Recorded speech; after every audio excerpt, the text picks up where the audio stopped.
So we're going to talk about some simple rules of composition so you can make sure to lay out your image well. So the rule of thirds, we're just going to go through them real quick, and then I'll kind of take a deeper dive on each one. Achieving balance, using leading lines, being aware of patterns and symmetry, whether intentional or non-intentional, framing your subject, utilizing cropping, and creating focus. So the rule of thirds. Basically, any image can be broken up into this grid of 9 rectangles or 9 squares. When you've got things, you generally want to place them along one of these lines 1/3 of the way over.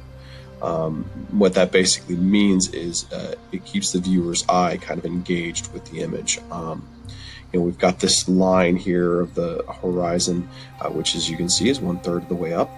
We've got this building here, which is, 1/3 of the way over, placed kind of right here on this central line. If this image were shot and this lighthouse were right here in the center, it would be kind of problematic because it would divide the composition in half and kind of kill eye movement. So the rule of thirds is, they say it's a rule. If you break it, your composition is going to be weaker. All right, creating balance. All right, so this is an example of what's known as asymmetrical balance. We've got this little house here. We've got this large kind of field with these little trees leading up to it. Now, on the left side, we've got this atmospheric perspective here in the background where these items are kind of fading. They've got this kind of like hazy look to them. We've got these 2 strong trees here, and they kind of compete with this other thing, keeping our eye moving around. So it's important that your compositions are balanced. All right, so leading lines. That last image was actually a pretty good example of leading lines as well, but if you've got kind of a focal point in your image, which we'll talk about in a moment, it's good to have kind of things that lead the viewer to it and pull the viewer back out again. As you can see, we've got these, these long railings here that are kind of zigzagging and breaking up this big space over here, and then it's kind of leading us to this figure. All right, so patterns and symmetry. This is definitely something to be aware of because you can both make or break a composition if you ignore it. So patterns kind of lead us to a sameness on either side of an image, and if you look at this image is actually kind of placed a little bit off center. If this were centered up, it would be a much more dead composition. So it's something to be aware of when you're laying out your image.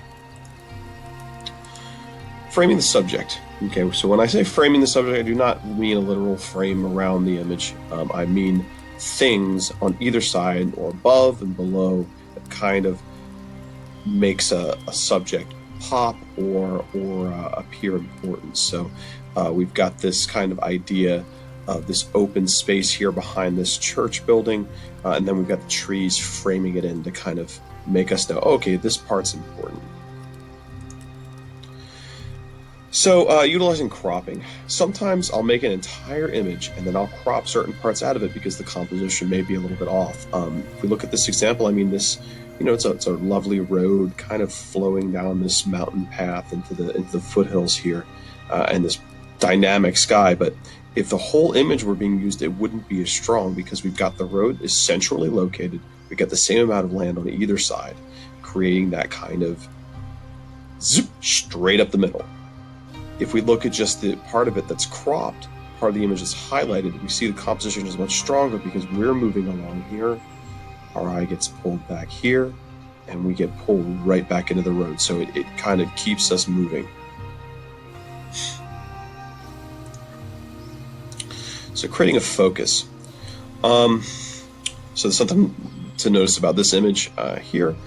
So you want to create sort of a focal point in your image, even though the object or landmass or whatever it is that you put in there to draw the viewer's eye is not really the main subject of the image. There still should be some kind of a focal point that pulls the eye and then kind of pulls us back out again.